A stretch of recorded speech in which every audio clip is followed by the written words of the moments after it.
बिस्मिल्लाहिर्रहमानिर्रहीम। अस्सलाम वालेकुम students, welcome to Al Farooq Academy. I am Ahmad Irshad, your chemistry teacher. बच्चों, हम लोग 9th क्लास का चैप्टर नंबर 5 हमने स्टार्ट किया हुआ है और हमारे इस चैप्टर के ऊपर 5 लेक्चर्स हो चुके हैं और हम लोगों ने इस चैप्टर में फिजिकल स्टेट्स ऑफ मैटर पढ़नी है और हम लोगों ने पहली physical state of matter gaseous state शुरू की हुई है। जो गैसियस स्टेट हमने स्टार्ट की हुई है, पहले हमने उसकी कुछ प्रॉपर्टीज़ पढ़ी थी, diffusion, effusion, pressure, mobility, compressibility, density वगैरह। और उसके बाद जो मेरा पिछला लेक्चर था उसमें हम लोगों ने गैसेस के ऊपर एक बहुत मशहूर, बहुत फेमस लॉ, बॉयल्स लॉ, वो हमने पढ़ा था। उस पर वो बहुत इंपॉर्टेंट था। आप लोगों ने, मैं उम्मीद करता हूँ आप लोगों ने उसको अच्छे से याद किया होगा और आपने उसको बोर्ड के लिए भी प्रिपेयर करना है। तो बच्चों, आज हमारा नेक्स्ट टॉपिक है, जिस तरह बॉयल्स लॉ इस चैप्टर का एक अहम लॉन्ग क्वेश्चन था, आज हमारा उससे भी ज़्यादा एक अहम लॉन्ग क्वेश्चन है जिसका नाम है चार्ल्स लॉ। बच्चों, गैसेस के ऊपर आपको मैंने बताया हुआ कुछ लॉज बने हुए, उसमें Boyle's law, Charles law, Avogadro's law, Graham's law, Dalton's law, ये गैसेस के ऊपर बने हुए कुछ लॉज हैं। हमारी 9th क्लास के अंदर इन लॉज में से 2 लॉ को उसने एक्सप्लेन किया हुआ है, एक बॉयल्स लॉ को और एक चार्ल्स लॉ को। बॉयल्स लॉ अल्हम्दुलिल्लाह हमारा हो चुका है, अब हम अगला लॉ पढ़ने जा रहे हैं जिसका नाम क्या है, चार्ल्स लॉ। ये अच्छा बच्चों, ये चार्ल्स लॉ जो है ना, अगर बॉयल्स लॉ और चार्ल्स लॉ में देखा जाए ना तो ज्यादातर बोर्ड में चार्ल्स लॉ आया। पिछले साल भी जो 2022 का पेपर था उसके अंदर भी यही लॉन्ग क्वेश्चन था, चार्ल्स लॉ लॉन्ग क्वेश्चन था। तो जिस तरह आपने बॉयल्स लॉ को याद किया उससे ज्यादा अच्छा आपने चार्ल्स लॉ को याद करना है। ठीक है, आए जरा लॉ शुरू करते हैं। जरा देखिए बच्चों, जो बॉयल्स लॉ था ना, वो था गैस का वॉल्यूम और जो गैस पे हम लोग प्रेशर लगाते हैं उनके दरमियान लॉ था। आपको मैंने बताया हुआ है कि लॉ जो होता है वो 2 चीजों का आपस में रिलेशन एक्सप्लेन करता है और रिलेशन होता भी 2 चीजों का। तो जो बॉयल्स लॉ था वो वॉल्यूम का और प्रेशर का रिलेशन एक्सप्लेन करता है। जो चार्ल्स लॉ है, साइंटिस्ट जेम्स चार्ल्स ने ये लॉ प्रेजेंट किया था 1787 में, 1787 में उसने ये लॉ प्रेजेंट किया था। तो अब ये जो लॉ है, चार्ल्स लॉ जो है बच्चों, ये पहले तो मैं बता दूं आपको, ये गैस के वॉल्यूम, जो गैस का वॉल्यूम होता है, जो गैस का फैलाव होता है वॉल्यूम, और जो गैस का टेम्परेचर है, जो दर्जा हरारत है, ये इन 2 चीजों के दरमियान लॉ है। चार्ल्स लॉ जो है, चार्ल्स लॉ असल में चार्ल्स ने गैस का वॉल्यूम, उसका जो फैलाव, और जो गैसेस का जो टेम्परेचर होता है, दर्जा हरारत होता है, उस इन 2 चीजों के दरमियान ये लॉ है। तो टेम्परेचर और वॉल्यूम के दरमियान ये लॉ है। इन दोनों में ये रिलेशन बताएगा आपको कि चार्ल्स से आपको ये बताएगा कि वॉल्यूम का और टेम्परेचर का आपस में क्या रिलेशन है। अच्छा, अब बच्चों पहले तो एक तरह बात पहले ये सुन लें जरा। जो टेम्परेचर है ना, टेम्परेचर आपको पता है कि टेम्परेचर ना, दर्जा हरारत जो होता है हमारा, इसको ना हम लोग 3 स्केल्स में मेजर करते होते हैं। हम लोग दर्जा हरारत को, टेम्परेचर को बाज़ औक़ात सेंटीग्रेड या सेल्सियस स्केल में मेजर भी करते हैं। ठीक है, टेम्परेचर को मेजर करने का हमारा एक पैमाना, एक स्केल हमारा फ़ारेनहाइट स्केल भी है। जो आप लोग सुनते रहते हैं ना कि जी आज बच्चे को 102 बुखार हो गया, यार किसी को 100 बुखार हो गया, वो असल में आप कहते हैं 100 फ़ारेनहाइट में होता है वो। तो एक टेम्परेचर का स्केल फ़ारेनहाइट भी है बच्चों। और तीसरा टेम्परेचर का जो स्केल है उसको हम कहते हैं केल्विन स्केल। क्या कहते हैं बच्चों? Kelvin scale. दोबारा सुन लें जरा बात। टेम्परेचर को मेजर करने के 3 स्केल्स हैं, सेंटीग्रेड, सेल्सियस स्केल भी कहते हैं इसको, फ़ारेनहाइट स्केल, और तीसरा है बच्चों केल्विन स्केल। कौन सा बच्चों? Kelvin scale. अब देखिए बात ये कि ये जो चार्ल्स लॉ का जो आपको टॉपिक पढ़ाने जा रहा हूं ना, इसमें आप एक बात पहले अपने ज़हन में बिठा लीजिएगा कि इस लॉ के अंदर हम पहली बात वॉल्यूम का और टेम्परेचर का रिलेशन एक्सप्लेन करेंगे कि वॉल्यूम का और टेम्परेचर का आपस में क्या ताल्लुक है, एक बात। और दूसरी बात आप लोगों ने याद रखनी है इस लॉ के अंदर कि इस लॉ में हम जो टेम्परेचर की बात करेंगे, हम ना तो टेम्परेचर सेल्सियस में लेंगे ना हम फ़ारेनहाइट में लेंगे। इस पूरे टॉपिक के अंदर सारी बात जब मैं करूंगा आपसे तो मैं टेम्परेचर को केल्विन में लूंगा बच्चों। किस में लूंगा? केल्विन में। यानी आपका जो टेम्परेचर है ना, टेम्परेचर जो आपने टेम्परेचर लेना है इस टॉपिक में, आपने टेम्परेचर सारा केल्विन में लेना है बच्चों। किस में लेना है? आप लोगों ने केल्विन स्केल में लेना है। अगर आप केल्विन स्केल में नहीं लेंगे बच्चों तो ये चार्ल्स लॉ सही नहीं, आप वेरीफाई नहीं होगा, साबित नहीं हो पाएगा हमारे से ये। ठीक है, आप जब बड़ी क्लास में एफएससी में आएंगे ना, मैं आपको बताऊंगा कि क्यों केल्विन में लेना ही जरूरी है। तो अभी आपने याद रखना है कि हम चार्ल्स लॉ में टेम्परेचर को केल्विन स्केल में, किस स्केल में बच्चों? केल्विन स्केल में हम इसको टेम्परेचर को मेजर करेंगे और हम सारी बात केल्विन स्केल में करेंगे। अच्छा, एक मैं बात बताऊं आपको, ये जो केल्विन स्केल होता है ना बच्चों, टेम्परेचर का kelvin scale, kelvin scale temperature को मेजर करने का स्केल है। इसका ना दूसरा नाम ना, इसको हम लोग एक और नाम भी देते हैं, इसको हम लोग कहते हैं एब्सोल्यूट टेम्परेचर स्केल भी कहते हैं इसको। 2 नाम है बच्चों इसके। जिस तरह पहला वाला है ना सेंटीग्रेड स्केल, उसको सेल्सियस भी कहते हैं, इस तरह जो केल्विन स्केल होता है टेम्परेचर का, केल्विन स्केल होता है, इसको हम लोग एब्सोल्यूट टेम्परेचर स्केल भी कहते हैं। क्या कहते हैं इसको बच्चों? एब्सोल्यूट टेम्परेचर स्केल भी कहते हैं इसको। ये तो याद रखिएगा कि हम वो टेम्परेचर जो केल्विन में लिया जाता है उसको absolute temperature scale, absolute temperature भी कहते हैं और केल्विन वाला टेम्परेचर भी कहते हैं उसको। ये और हम पूरे चार्ल्स लॉ के अंदर एब्सोल्यूट टेम्परेचर की बात करेंगे, केल्विन वाले टेम्परेचर की बात करेंगे बच्चों। ये समझ गए बच्चों? ये तो आए जरा बच्चों शुरू करते हैं जरा बात को। ये जरा डायग्राम को जरा गौर से देखिएगा जरा। ये बच्चों ये मेरे पास एक सिलेंडर है, ठीक है, और ये एक फ्रिक्शनलेस पिस्टन है। यानी पिस्टन कहते हैं जो चीज बहुत आसानी से आपकी चीज अप एंड डाउन मूव कर सके। अगर मैं इसमें प्रेशर लगाऊंगी नीचे आ जाए, ये अप एंड बहुत इजीली ऊपर जा सकती है, ऊपर नीचे हो सकती है। ये फ्रिक्शनलेस है, कोई इसमें फ्रिक्शन नहीं है, बहुत स्मूथली, बहुत आसानी से ये चीज, ये जो आपकी पिस्टन है ये नीचे भी आ सकती है ऊपर भी जा सकती है, ठीक है। फ्रिक्शन नहीं है इसके अंदर, यानी बहुत स्मूथली काम हो सकता है इसमें। ये अच्छा, ये बच्चों हमारे पास एक पिस्टन है, ये एक सिलेंडर है हमारे पास, और इस सिलेंडर में मैं एक गैस लेने जा रहा हूं। ये तो आए जरा गैस लेते हैं। पहली बात, हम ये लॉ है वॉल्यूम का और टेम्परेचर का, ठीक है। आपको पता है कि हमेशा लॉ में ना, लॉ होता है दो चीजों का, रिलेशन होता है दो चीजों का। अगर कोई चीज उस रिलेशन को खराब कर सकती है तो हमने उस चीज को कांस्टेंट रखना होता है, फिक्स रखना होता है। तो याद रखिएगा कि ये जो आपका चार्ल्स लॉ है ना बच्चों, चार्ल्स लॉ के अंदर हम लोगों ने दो चीजें फिक्स रखनी है, जिस तरह हम लोगों ने बॉयल्स लॉ में भी दो चीजें फिक्स रखी थी। नंबर एक बच्चों, एक आप लोगों ने प्रेशर को नहीं छेड़ना, और एक आपने गैस की अमाउंट, गैस की मिकदार, गैस के मोल्स, इनको नहीं छेड़ना आपने। ये दो चीजें फिक्स होनी चाहिए, तभी आप वॉल्यूम का और टेम्परेचर का सही रिलेशन पढ़ पाएंगे। अगर आपने इन दो चीजों को छेड़ा तो फिर रिलेशन खराब हो जाएगा बच्चों। तो इसलिए इन दो चीजों को, प्रेशर को और मोल्स को, आपने नहीं छेड़ना पूरे एक्सपेरिमेंट के दौरान, पूरे टॉपिक के दौरान। आइए जरा शुरू करते हैं। सिलेंडर था, इसमें ये पिस्टन लगी हुई बच्चों। ये पिस्टन फ्रिक्शनलेस है, बहुत स्मूथली ऊपर नीचे हो सकती है। जैसा कि आपको पता है कि शर्त है इस लॉ की कि इस लॉ में प्रेशर को आपने क्या रखना है बच्चों? कांस्टेंट रखना है। प्रेशर को आपने छेड़ना नहीं है, फिक्स कर दें प्रेशर को। जो एक दफा लगा दिया उसको चेंज नहीं करना आपने, ये ठीक है। जो ऊपर से हवा का प्रेशर लग रहा है, मोस्टली 1 ATM लगता है, उसको हमने नहीं छेड़ना उसको। ये प्रेशर फिक्स होना चाहिए, कांस्टेंट होना चाहिए आपका इसमें। अब ये सिलेंडर है, अब मैं सिलेंडर में गैस लेने लगा हूं। अब क्योंकि मैंने आपको कहा गैस के मोल्स भी फिक्स होने चाहिए, तो मैं गिन के गैस लूंगा। ये देखें जरा, 1 2 3 4 5 6 7 8 9 10 11 12 13 14 15। ये मैंने बच्चों इसमें 15 मॉलिक्यूल ले लिए।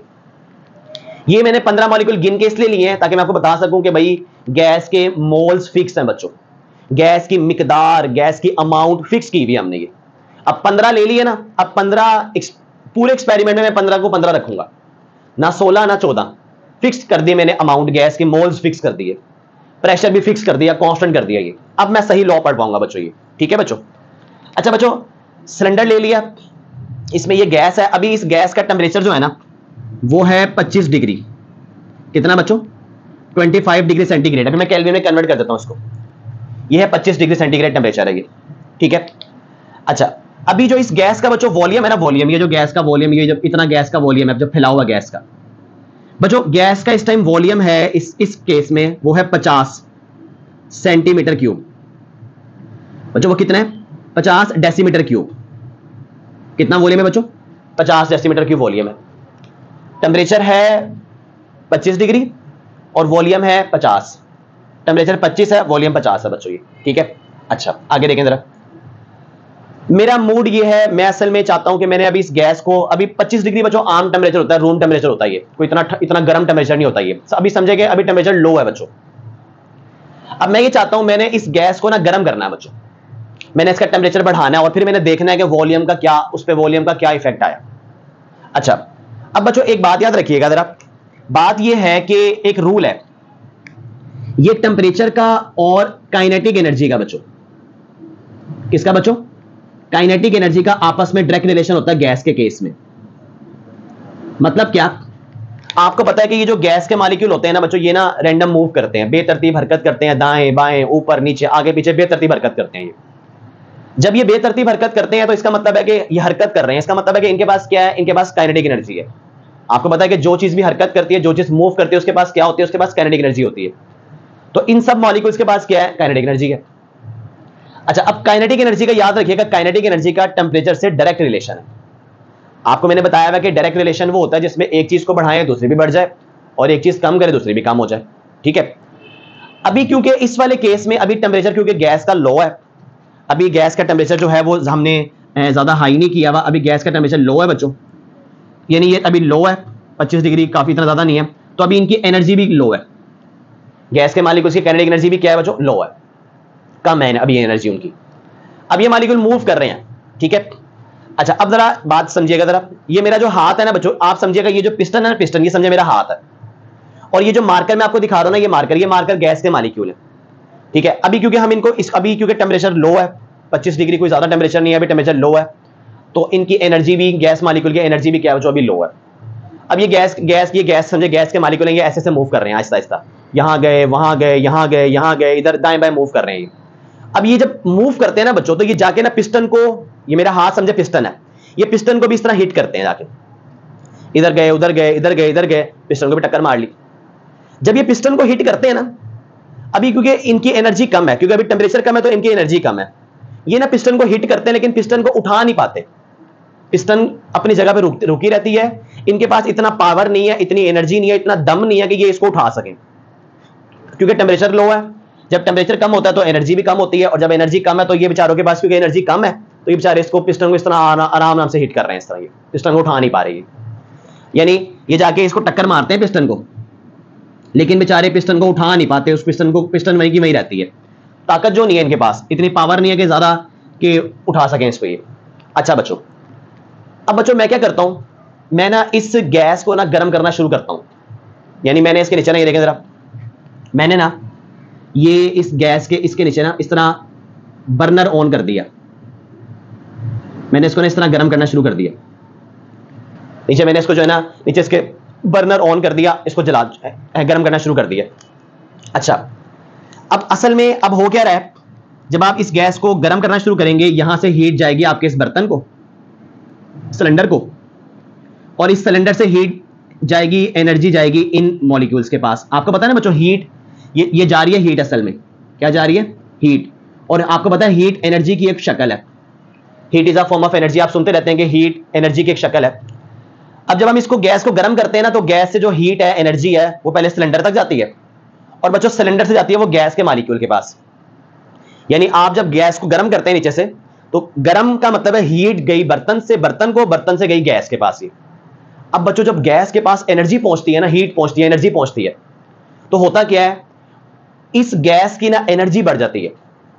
देखें, आप इसको गर्म कर रहे हैं, आप इसको एनर्जी दे रहे हैं, आप इसको हीट दे रहे हैं, अब गैस के मालिक को उसको एनर्जी मिल रही है, आप इस गैस का टेम्परेचर बढ़ा रहे हैं, दर्जा हरारत बढ़ा रहे हैं इसका आप लोग। तो जब आप इस गैस को गर्म करते हैं, इसका दर्जा हरारत बढ़ता है गैस का, तो आप देखें क्योंकि आप इसको गर्म कर रहे हैं गैस को, आप टेम्परेचर बढ़ा रहे हैं बच्चों। जब टेम्परेचर बढ़ेगा, हीट इनको मिलेगी, तो इनकी एनर्जी भी बढ़ जाएगी, इन गैस मॉलिक्यूल्स की बच्चों एनर्जी भी बढ़ जाएगी। जाहिर बात है कि एनर्जी एक शक्ल यहां आपके हीट करने से वो एनर्जी कहां जा रही है, जिस तरह बच्चों हम कोई खाना वगैरह पकाते हैं बर्तन में, तो जब हम चूल्हा चलाते हैं तो आग की वजह से खाना गर्म होता है कि नहीं होता, चीज गर्म हो जाती है। दूध उबाल रहे हैं, दूध गर्म हो जाएगा, पानी उबाल रहे हैं, पानी गर्म हो जाएगा। इसी तरह जब आप हीट करेंगे तो आपकी गैस गर्म हो जाएगी, मतलब गैस को एनर्जी मिल जाएगी, गैस के मालिक्यूल्स के पास ज्यादा काइनेटिक एनर्जी आ जाएगी। अब बच्चों होता क्या है, वो गैस के मालिक्यूल जो टेम्परेचर लो था, यानी जब हमने गर्म नहीं किया था उसको, तो उन बेचारों की एनर्जी भी कम थी, और वो बेचारे पिस्टन को इस तरह हल्का हल्का हिट करते थे, बेचारे पिस्टन को कुछ भी नहीं कर पाते थे, पिस्टन का कुछ नहीं बिगाड़ पाते थे। अब जब आपने उसको गैस को गर्म किया, उनको एनर्जी मिली है।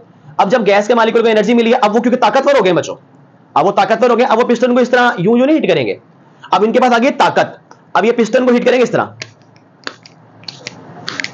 जोर जोर से हिट करेंगे पिस्टन को। पहले तो मेरे पास ताकत नहीं थी, बेचारे इस तरह हिट करते थे। अब जब आपने हीट करी, एनर्जी दी, इन गैस मॉलिक्यूल्स का टेम्परेचर बढ़ाया, उनको एनर्जी मिल गई, काइनेटिक एनर्जी उनकी बढ़ गई, अब इनके पास ताकत आ गई है। अब पहले ये पिस्टन को इस तरह हिट कर रहे थे, अब पिस्टन को इस तरह हिट कर रहे हैं, जोर जोर से मारते हैं पिस्टन को। अब जब ये जोर जोर से हिट करते हैं पिस्टन को, तो बच्चों पिस्टन क्या होती है, क्योंकि पिस्टन फ्रिक्शनलेस है, स्मूथली मूवेबल है, पिस्टन भाई यहां से आपकी पिस्टन उठ करना बच्चों, मैं अगले में बना रहा हूं, ये आपकी पिस्टन जो यहां पर थी, वो आपकी पिस्टन बेटा उठ करना यहां पर आ जाती है, इस जगह पे ये पिस्टन आपकी ना यहां पर आ गई है, वही वाली पिस्टन जो आपकी नीचे थी, अब वो पिस्टन बेटा यहां पर आ गई, इस जगह पे पिस्टन आपकी इस जगह पर आ गई। और वही जो 15 मॉलिक्यूल यहां पर इतनी सी जगह पे थे, इतने वॉल्यूम में थे, अब वही 15 मॉलिक्यूल इस तरह 1 2 3 4 5 6 7 8 9 10 11 12 13 14, 15, वही 15 मॉलिक्यूल थोड़े खुले खुले हो गए। अब यानी अब वही 15 मॉलिक्यूल ने आपका पूरा सिलेंडर घेर लिया, यानी अब वही 15 मॉलिक्यूल ने बच्चों यहां तक वॉल्यूम ऑक्यूपाई कर लिया, यहां तक। पहले वॉल्यूम इतना था ऑक्यूपाई, इतना सा, तकरीबन आधा, अब तकरीबन उसने पूरा सिलेंडर घेर लिया गैस के मॉलिक्यूल ने। अब मुझे ये बताएं बच्चों, ये कैसे हुआ? ये असल में आपने टेम्परेचर बढ़ाया गैस का, गैस के मॉलिक्यूल को एनर्जी मिली, उन्होंने पिस्टन को जोर जोर से धक्का मारा, जोर जोर से हिट किया उसको, पिस्टन को उठा के ऊपर कर दिया, पिस्टन ऊपर आ गई और वही गैस खुली खुली हो गई। जरा वही 15 मॉलिक्यूल जो पास पास थे, अब वो जरा खुले खुले मॉलिक्यूल हो गई। बच्चों आपके सामने है, ये गैस का वॉल्यूम बढ़ गया। बच्चों ये गैस का वॉल्यूम बढ़ गया। आपके सामने पहले इतना वॉल्यूम था, अब इतना वॉल्यूम हो गया गैस का। हमारी किताब की अगर मैं कैलकुलेशन करूं तो पहले था 50, अब बेटा वॉल्यूम हो गया, अब वॉल्यूम हो गया 62.5 डेसीमीटर क्यूब। कितना हो गया? 62.5 डेसीमीटर क्यूब। और हमने गर्म कितना किया इसको? हमने पहले था टेम्परेचर इसका 25 डिग्री। बच्चों अब हमने इसको जो गर्म किया, हमने इसका टेम्परेचर लेके गए हम लोग T2 लेके गए हैं 100 डिग्री पर। ये पहला टेम्परेचर था, वो 25 था, हम इसको 100 पे ले गए बच्चों। ये तो आपके सामने जब आपने इसको हीट किया, इसका टेम्परेचर बढ़ाया, तो आपके सामने गैस का वॉल्यूम पहले इतना था, अब इतना हो गया। ज्यादा हो गया ना बच्चों वॉल्यूम। अब बेटा देखें, यानी आप, मैं इसको इस तरह भी समझाता हूं बात बात के, ये गैस के मॉलिक्यूल जो हैं, मैं अपनी बात थोड़ी दोबारा बता दूं जरा। मैंने इस तरह बात शुरू की थी कि जब आपने इसको टेम्परेचर लो था तो इनकी एनर्जी भी कम थी, गैस के मॉलिक्यूल बेचारे के पास एनर्जी नहीं थी, आहिस्ता आहिस्ता मूव कर रहे थे। जब आपने इसको गैस को गर्म किया, इनके पास आ गई एनर्जी, पिस्टन को मारे इन्होंने जोर जोर से धक्के, पिस्टन गई ऊपर, गैस का वॉल्यूम बढ़ गया आपके सामने। ये आप इसको इस तरह भी समझ सकते हैं कि जब आपने गैस को गर्म नहीं किया होता तो गैस के मॉलिक्यूल इस तरह मूव करेगा। मैं आपको आवाज में समझाऊं, इस तरह ऐसे मूव कर रहे हैं। और जब आप बच्चों इसको गर्म करते हैं तो इस तरह ये मतलब इस तरह मूव करना शुरू, मतलब कि जब उनको एनर्जी मिलती है इस तरह, कि पहले वो इस तरह आराम आराम से लगे होते हैं, फिर जब उनको गर्म करते हैं उनको इस तरह एनर्जी मिलती है, वो पिस्टन को जोर जोर से धक्के हिट करते हैं और उठा के ऊपर करते हैं, वॉल्यूम बढ़ जाता है गैस का। कैसे बढ़ता है? टेम्परेचर बढ़ाने से बच्चों। तो इसका मतलब ये हुआ कि अगर हम टेम्परेचर बढ़ाएंगे तो गैस का वॉल्यूम बढ़ेगा, अगर हम टेम्परेचर बढ़ाएंगे तो गैस का वॉल्यूम बढ़ेगा। अब बच्चों देखें, अब आपको मैंने बताया हुआ है दो चीजों का ऐसा रिलेशन जिसमें अगर हम एक चीज को बढ़ाएं और दूसरी चीज भी बढ़ जाए, एक चीज को बढ़ाएं, जैसे आपने टेम्परेचर को बढ़ाया यहां से यहां, तो आपका वॉल्यूम भी इतने से इतना हो गया, बढ़ गया। तो बेटा इस रिलेशन को, इस ताल्लुक को हम लोग कहते हैं डायरेक्टली प्रोपोर्शनल। प्रोपोर्शनल कहते हैं ताल्लुक को, डायरेक्टली कहते हैं बराह रास्त डायरेक्ट ताल्लुक। यार ये बढ़ेगा वो भी बढ़ेगा, ये कम होगा वो भी कम होगा, तो इसको हम कहते हैं डायरेक्टली प्रोपोर्शनल रिलेशन। आइए जरा पढ़ते हैं, जरा इसको स्टेटमेंट पढ़ते हैं जरा इसकी। चार्ल्स लॉ कहता है, चार्ल्स कहता है वॉल्यूम ऑफ गिवन मैस। देखिए बच्चों आपको मैंने बताया हुआ है कि गिवन मैस यानी जो गैस आपको एक दफा हमने दे दी, volume of given mass of a gas यानी जो गैस आपको एक दफा हमने गिव कर दी, एक दफा दे दी। मैंने देखे 15 मॉलिक्यूल गिन के बनाए थे, इसलिए बनाए थे ताकि आपको बताने के लिए, यार जो एक दफा गिव कर दी बस उसको फिक्स रखना, छेड़ना नहीं उसको। Volume of given mass of a gas, हमारी दी हुई गैस का जो वॉल्यूम है, इज डायरेक्टली प्रोपोर्शनल, उसका डायरेक्ट ताल्लुक है। डायरेक्ट ताल्लुक को आपको पता है, ऐसा रिलेशन दो चीजों का जब एक चीज बढ़े दूसरी भी बढ़ जाए, एक चीज कम हो दूसरी भी कम हो जाए, इसे कहते हैं डायरेक्टली प्रोपोर्शनल। जैसा कि यहां पर हुआ, जब टेम्परेचर कम था तो वॉल्यूम भी कम था, जब आपने टेम्परेचर बढ़ाया तो आपके सामने गैस का वॉल्यूम भी बढ़ गया। मैंने कॉन्सेप्ट आपको सारा दे दिया कि क्यों बढ़ता है वॉल्यूम। अच्छा, volume of given mass of a gas, दी हुई गैस का वॉल्यूम इज डायरेक्टली प्रोपोर्शनल, उसका डायरेक्ट ताल्लुक है किसके साथ बच्चों? Is directly proportional to absolute temperature. किसके साथ डायरेक्ट ताल्लुक है बच्चों? टेम्परेचर के साथ डायरेक्ट ताल्लुक है। और एब्सोल्यूट टेम्परेचर आपको मैंने बताया ये वो टेम्परेचर होता है जो किस में लिया जाए? केल्विन में लिया जाए। बेटा किस में टेम्परेचर लिया जाए? केल्विन स्केल में लिया जाए, वो होता है एब्सोल्यूट टेम्परेचर। अभी मैं आपको साबित करूंगा कि केल्विन में लेना क्यों जरूरी है। अगर हम केल्विन में नहीं लेते तो क्या हो जाएगा, अभी बताता हूं, साबित करता हूं इस बात को। ये बहरहाल कहता है volume of given mass of a gas, हमारी दी हुई गैस का वॉल्यूम, हमारी दी हुई गैस के वॉल्यूम का इज डायरेक्टली प्रोपोर्शनल, उसका डायरेक्ट ताल्लुक है किसके साथ? टू एब्सोल्यूट टेम्परेचर, टेम्परेचर के साथ जो केल्विन में लिया जा रहा है। ठीक है, एट कांस्टेंट प्रेशर, बशर्ते ये कि प्रेशर क्या हो? कांस्टेंट हो। प्रेशर को आप लोगों ने नहीं छेड़ना, आपके सामने मैंने पूरे तजर्बे में प्रेशर की बात आपसे नहीं करी, मैंने बस शुरू में कह दिया था कि प्रेशर हमारा कांस्टेंट है, उसको हम नहीं छेड़ेंगे बच्चों। ये तो क्या स्टेटमेंट है? Volume of given mass of a gas, हमारी दी हुई गैस का जो वॉल्यूम है, जो फैला हुआ है, उसका जो फैला हुआ है उसका डायरेक्ट ताल्लुक है, डायरेक्ट रिलेशन है किसके साथ? एब्सोल्यूट टेम्परेचर के साथ, टेम्परेचर के साथ, हीट के साथ डायरेक्ट ताल्लुक है एट कांस्टेंट प्रेशर। अगर प्रेशर क्या हो बच्चा? हमारा कांस्टेंट हो। ये तो कहता है कि प्रेशर को फिक्स रखोगे, गैस के मैस को, गैस के मोल्स को फिक्स रखोगे, तो वॉल्यूम का और एब्सोल्यूट टेम्परेचर का, केल्विन वाले टेम्परेचर का आपस में कौन सा रिलेशन है? डायरेक्ट रिलेशन है। इसको बढ़ाओगे वो बढ़ेगा, इसको कम करोगे वो कम होगा बच्चों। ये समझ गए बच्चों? आगे बच्चों कंडीशन, मैंने कंडीशन पहले भी बता दी थी आपको। इस लॉ में आप लोगों ने प्रेशर को और बच्चों गैस के मोल्स को, प्रेशर को और गैस के मोल्स को क्या रखना है आपने? कांस्टेंट रखना है। कांस्टेंट कहते हैं फिक्स रखना है। पूरे तजर्बे में ना प्रेशर को छेड़ना आप लोगों ने, ना गैस की अमाउंट मोल्स को छेड़ना आपने। ये नेक्स्ट बच्चों मैथमेटिकली बच्चों देखिए बच्चों, ये वॉल्यूम है, क्योंकि ये रिलेशन वॉल्यूम और टेम्परेचर में तो यही दोनों लिखे जाएंगे। ये वॉल्यूम आ गया, ये आ गया रिलेशन का साइन, प्रोपोर्शनल का साइन। आपको बताइए रिलेशन का साइन होता है, आपको मैंने बड़ा अच्छे से समझाई थी बात। ये जब दो चीजों का आपस में होता है ना डायरेक्ट रिलेशन, उन दो चीजों को हम लोग आमने सामने लिखते हैं, आमने सामने। जिस तरह अब वॉल्यूम है, बिल्कुल इसके सामने टेम्परेचर है। अगर डायरेक्ट रिलेशन होता है, याद करें हम लोगों ने बॉयल्स लॉ में प्रेशर और वॉल्यूम का इनवर्स रिलेशन था, उल्टा रिलेशन था। तो अगर इनवर्स रिलेशन होता है ना बच्चों, तो उसको हम 1/, में लिखते हैं, 1/, में लिखते हैं। अब मैंने आज इसको 1/, में लिखा है? नहीं, मैंने उसको उसके बिल्कुल सामने लिखा है। इसका मतलब क्या है? इन दोनों का आपस में क्या रिलेशन है? डायरेक्ट रिलेशन है ये। तो वॉल्यूम का डायरेक्ट रिलेशन है किसके साथ? टेम्परेचर के साथ। वॉल्यूम को हम शो करते हैं V से, टेम्परेचर को T से। आपको पता है जब ये प्रोपोर्शनल का साइन हटता है तो इसकी जगह पे दो चीजें आती हैं। एक यहां पर इसकी जगह पे आता है बराबर का निशान, और एक आता है प्रोपोर्शनैलिटी कांस्टेंट जो K होता है। जैसे ये साइन हटा, यहां पर एक बराबर का निशान आया और एक कांस्टेंट आया, K आ गया। तो V = KT, ये चार्ल्स लॉ की एक मैथमेटिकल फॉर्म ये भी है। अगर आप लोगों ने K की वैल्यू फाइंड करनी हो बच्चों, तो टेम्परेचर को नीचे ले जाएं, तो आ जाएगा K = V/T। यहां पे ये मल्टीप्लाई हो रहा है ना टेम्परेचर बच्चों, तो हमारे आगे डिवाइड हो जाएगा ये। तो K = वॉल्यूम ओवर टेम्परेचर। अब ये बच्चों इसका मतलब क्या है? इसका मतलब ये है, चार्ल्स लॉ ये कहता है आप जब कभी भी वॉल्यूम को डिवाइड करोगे टेम्परेचर के साथ, वॉल्यूम डिवाइडेड बाय टेम्परेचर, अभी मैं आपको करके दिखाऊंगा। जब कभी भी आप वॉल्यूम को डिवाइड करोगे टेम्परेचर के साथ, आपका डिवाइड करने के बाद आंसर हमेशा सेम रहेगा। हमेशा आपका आंसर K के इक्वल आएगा, मतलब कांस्टेंट रहेगा, कभी बदलेगा नहीं आपका आंसर। आपका एक ही आंसर रहेगा अगर आप इन दो चीजों को नहीं छेड़ते तब। अगर आप प्रेशर और मोल्स को नहीं ना छेड़ोगे बच्चों, तो आपके वॉल्यूम ओवर टेम्परेचर की जो रेशियो है, जब भी आप वॉल्यूम को डिवाइड करोगे टेम्परेचर से, तो आपका आंसर हमेशा फिक्स रहेगा, एक ही जवाब रहेगा, कभी बदलेगा नहीं बच्चों आपका जवाब। अच्छा आगे देखें बच्चों, बच्चों इसमें आपको पता है जो K है, K is a proportionality constant.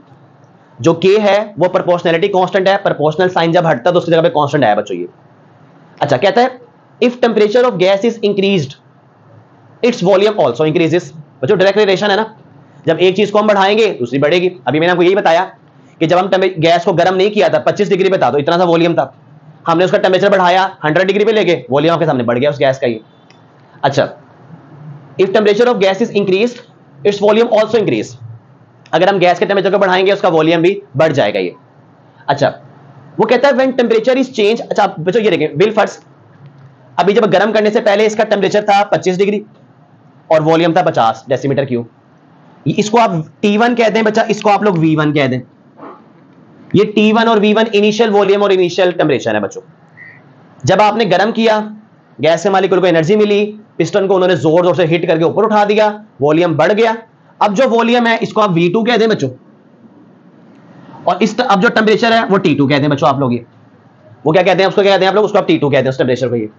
अच्छा अब जरा देखिए, जरा इस तरह है कि वो कहता है when temperature is change from T1 to T2, अगर आप टेम्परेचर को चेंज करते हैं, बढ़ाते हैं, T1 से T2 करते हैं, कम करते हैं, वो कहता है then volume changes from V1 to V2, तो फिर वॉल्यूम भी लाजमी चेंज हो जाएगा।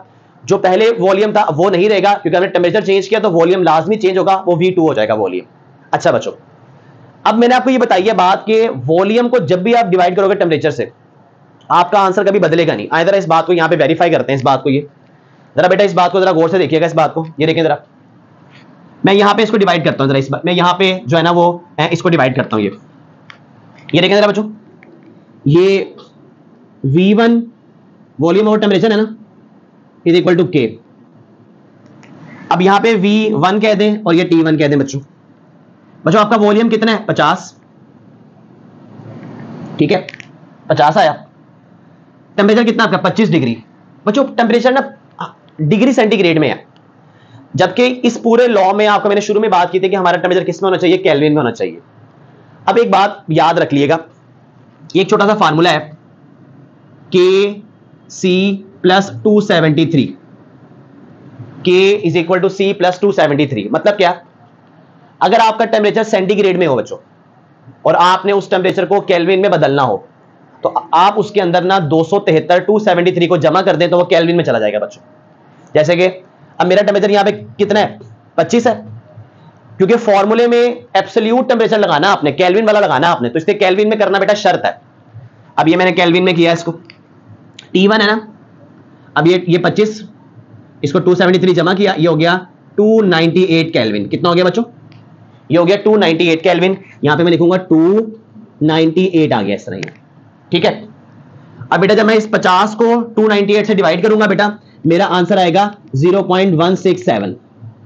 मेरे के का जवाब कितना आया, 0.167 के आ गया, ठीक है। मेरे V1 ओवर T1 का जवाब इतना आ गया ये, ओके। अच्छा, अब चार्ल्स लॉ के मुताबिक वो कहता है V1 वॉल्यूम और टेम्परेचर को जो डिवाइड करके आंसर आएगा वो बदलना नहीं चाहिए आपका, वो एक ही जवाब रहेगा आपका। आए जरा उसके लिए भी निकाल के देखते हैं इस चीज को। अब यहां पे हमारा है V2, वॉल्यूम V2 और temperature T2 is equal to K, ठीक है। अब वॉल्यूम कितना है हमारा, 62.5। ये सारी जो वैल्यूज मैं बोर्ड पे लिख रहा हूं ये सारी चार्ल्स ने जब खुद किया था एक्सपेरिमेंट तो उसकी वैल्यूज है बच्चों सारी है। वॉल्यूम इतना हो गया, टेम्परेचर कितना है 100 डिग्री, लेकिन फिर वही बात बेटा, सेंटीग्रेड वाला नहीं लगाना टेम्परेचर, उसको केल्विन में करके लगाना आपने टेम्परेचर। तो केल्विन में करने का सिंपल तरीका है कि सेंटीग्रेड वाले टेम्परेचर में 273 जमा कर दे तो केल्विन में चला जाएगा। तो इसमें अगर मैं 273 जमा कर दूं तो ये बन जाएगा 373 केल्विन, ठीक है। अब अगर आप 62.5 को बेटा कैलकुलेटर आप खुद करके देखें, डिवाइड करेंगे 373 से तो आपका आंसर आएगा 0.167 इज इक्वल टू के। अब देखें जो आपके V1 ओवर T1 का जवाब है 0.167, वही आपके V2 ओवर T2 का जवाब है 0.167। अब चार्ल्स ये तो कहता है वॉल्यूम और टेम्परेचर की जो रेशो है ये हमेशा सेम रहेगी अगर आप प्रेशर को और मोल्स को नहीं छेड़ोगे तो। ये अब क्यों सेम रहेगी, क्योंकि जब वॉल्यूम कम होता है तो ये भी कम होता है, जब वॉल्यूम ज्यादा हुआ है तो फिर टी भी ज्यादा हुआ होता है। देखे ना बेटा, अगर ये टेम्परेचर कम है तो फिर वॉल्यूम भी कम है, अगर आपने टेम्परेचर बढ़ाया है उसी हिसाब से वॉल्यूम भी बढ़ गया तो ये भी तो बढ़ गई ऊपर वाली वैल्यू। आपकी रेशो का जवाब वॉल्यूम ओवर टेम्परेचर की रेशो का जवाब भी बदलेगा नहीं बच्चों, वही रहेगा हमेशा ये। यानी ये देखें जरा, जैसे मैंने आपको मैं भी कैलकुलेशन से बताया V1 ओवर T1 का जवाब भी वही 0.167, मतलब वो के इक्वल आया, कांस्टेंट वैल्यू आई। V2 ओवर T2 का जवाब भी वही आपके सामने 0.167 वही जवाब आया उसका, ये वो भी के इक्वल आया। अब क्योंकि दोनों की लेफ्ट हैंड साइड सेम है यानी दोनों की के का आंसर सेम आया, कहता है एज बोथ इक्वेशंस, एक इक्वेशन ये है एक इक्वेशन ये है, वो कहता है as both equations have same value of constants, दोनों के कांस्टेंट की वैल्यू ये भी के इक्वल है ये भी के इक्वल है, इसका जवाब भी यही है उसका जवाब भी यही है बेटा। As both equations have same value of constant therefore their variables, ये वॉल्यूम और टेम्परेचर, वॉल्यूम टेम्परेचर ये वेरिएबल्स हैं बेटा, कहता है are also equal to each other, तो वो भी दूसरे के इक्वल होंगे। यानी V1 ओवर T1 का जो जवाब आया वही आपका जवाब आया V2 ओवर T2 का। तो ये बेटा चार्ल्स लॉ की सेकंड मैथमेटिकल फॉर्म है V1 over T1 is equal to V2 over T2। लेकिन चार्ल्स लॉ की दो मैथमेटिकल फॉर्म बनती है, एक वो बनती है शुरू वाली वो है कि K is equal to V over T, और एक फॉर्म ये बनती है कि V1 ओवर T1 का जो जवाब होगा वही आपके V2 ओवर T2 का जवाब होगा बेटा ये, ठीक है बेटा। तो बेटा ये हमारा चार्ल्स लॉ था, ये मैं उम्मीद करता हूं कि आपको मेरी बात समझ आई होगी। देखिए जैसे मैंने बोर्ड पे लिखा है ना, एक स्टेटमेंट फिर कंडीशन फिर मैथमेटिकल फॉर्म फिर थोड़ी सी एक्सप्लेनेशन कि भाई ये एक प्रोपोर्शनैलिटी कांस्टेंट है, टेम्परेचर बढ़ाएंगे वॉल्यूम बढ़ेगा, ठीक है। और अगर हम टेम्परेचर चेंज करते हैं T1 से T2 तो वॉल्यूम V1 से V2 हो जाएगा। सेकंड मैथमेटिकल फॉर्म बनानी है हमने ये, ठीक है। उसके बाद बच्चों आप लोगों ने लिखना experimental verification of Charles law. मैंने यहाँ पे वर्डिंग नहीं लिखी इसकी सारी, वो अपने किताब से देख के लिखनी है। और सबसे लास्ट में आप लोग बनाएंगे डायग्राम, इसमें दो डायग्राम्स बनेंगी, एक हीट करने से पहले की और एक हीट करने के बाद की है, ठीक है। तो बेटा देखिए आपके सामने मैंने बहुत कोशिश की आपको समझाने की, ये है कि आपके सामने बस कॉन्सेप्ट ये है, जब टेम्परेचर कम था शुरू में तो बेचारों की एनर्जी कम थी, इनकी एनर्जी कम थी तो बेचारों के पास क्योंकि एनर्जी कम थी तो गैस के मालिक उसको आहिस्ता आहिस्ता हिट करते रहे पिस्टन को। जब इनको हमने गर्म किया इनके पास एनर्जी आई, जोर जोर से हिट किया पिस्टन को, पिस्टन उठा के ऊपर कर दी, गैस का वॉल्यूम बढ़ गया, ठीक है बच्चों। गैस का वॉल्यूम वही होता है जो पूरे सिलेंडर का वॉल्यूम होता है, गैस का फैलाव वॉल्यूम बढ़ गया, तो टेम्परेचर का वॉल्यूम में क्या रिलेशन हुआ, डायरेक्ट रिलेशन हुआ ये। तो बच्चों मैं उम्मीद करता हूं कि आपको मेरी हर बात समझ। बच्चों देखें, अच्छा मैं एक बात आपको ये बता दूं, बच्चों का मुझे सवाल होता है कि सर ये अगर हम सेल्सियस में ले लेंगे तो क्या हो जाएगा, अगर हम सेंटीग्रेड टेम्परेचर ले लेंगे तो क्या हो क्या जाएगा इसमें। बच्चा देखिए अगर आप ले लेते हैं, देखिए मैं आपको करके दिखाता हूं, अगर V और V1 ओवर T1 अगर आप T सेल्सियस वाला लेते हो तो क्या होगा, ये देखें जरा, ये होगा, अब ये है ना V1 ओवर T1, अब आपका V कितना है 50, T कितना है 25, आंसर आया 2 आपका, कितना आंसर आया 2 आंसर आया, ठीक है। चलो जी कोई बात नहीं, आप साथ वाले का करके देखो जरा, V2 ओवर T2, अब V2 कितना है आपका 62.5, T2 कितना है 100, आपका आंसर आया 0.625।